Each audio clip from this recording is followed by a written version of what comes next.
தமிழகத்தின் திருவண்ணாமலையில் உருவான கோதண்டராமர் சிலையை கர்நாடகாவிற்கு கொண்டு செல்லும் செயல் பெரும் சவாலாகவே தற்போது வரை இருந்து வருகிறது. இந்த நிலையில்தான் கோதண்டராமர் சிலை கொண்டு செல்லப்படுவதற்கு கண்டனம் தெரிவித்து வெளியான டிக்டாக் காட்சிகளும் அதனை வெளியிட்ட 7 பேர் கைதான சம்பவமும் பெரும் அதிர்வலைகளை ஏற்படுத்தி இருக்கிறது.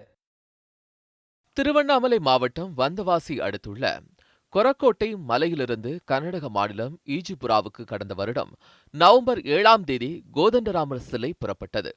350 டன் எடை கொண்ட ஒரே கல்லினால் ஆன இந்த விஸ்வரூப கோதண்டராமர் சிலை 240 சக்கரங்கள் கொண்ட மிகப்பெரிய வாகனத்தில் புறப்பட்டது. கிருஷ்ணகிரியை கடந்த இந்த சிலை குருபரப்பள்ளி காவல் நிலையத்திற்குட்பட்ட மார்க்கண்டேய நதி அருகே நிறுத்தப்பட்டது. மார்க்கண்டேய நதியின் குறுக்கே உள்ள பாலம் வழியாக சிலையை கொண்டு செல்வது பாதுகாப்பானது அல்ல என கருதி மார்க்கண்டேய நதியின் குறுக்கே சாலை அமைக்கப்பட்டது.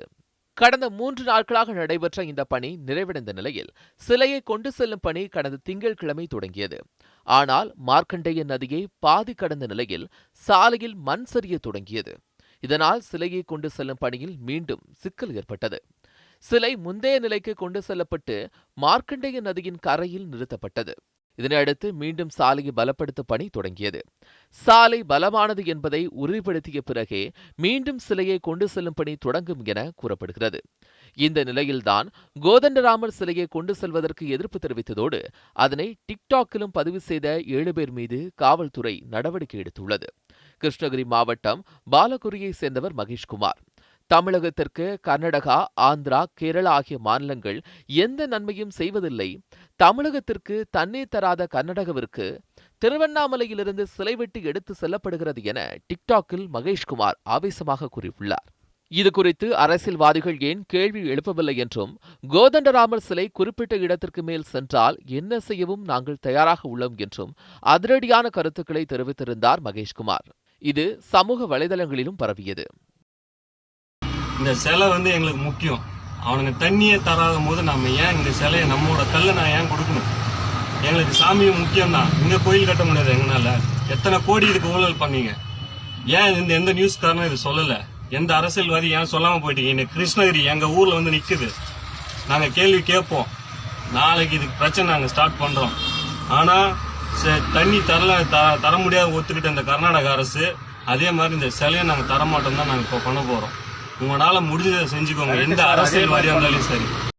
இதையடுத்து சூளகிரி பகுதியைச் சேர்ந்த சத்யமூர்த்தி, சந்தோஷ்குமார், பிரதீப் குமார், கோவிந்தராஜ், மகேந்திரன், கோவிந்தராஜ் ஆகிய 6 பேரும் மகேஷ்குமாரின் கருத்துக்களுக்கு ஆதரவாக கருத்துக்களை பதிவிட்டனர். கோதண்டராமர் சிலையை கொண்டு செல்வதற்கு எதிர்ப்பு தெரிவித்து போராட்டம் நடத்தினால் அதற்கு ஒத்துழைப்பு தருவதாகவும் கூறினர். தற்போது இந்த விவகாரம்தான் விஸ்வரூபம் எடுத்துள்ளது.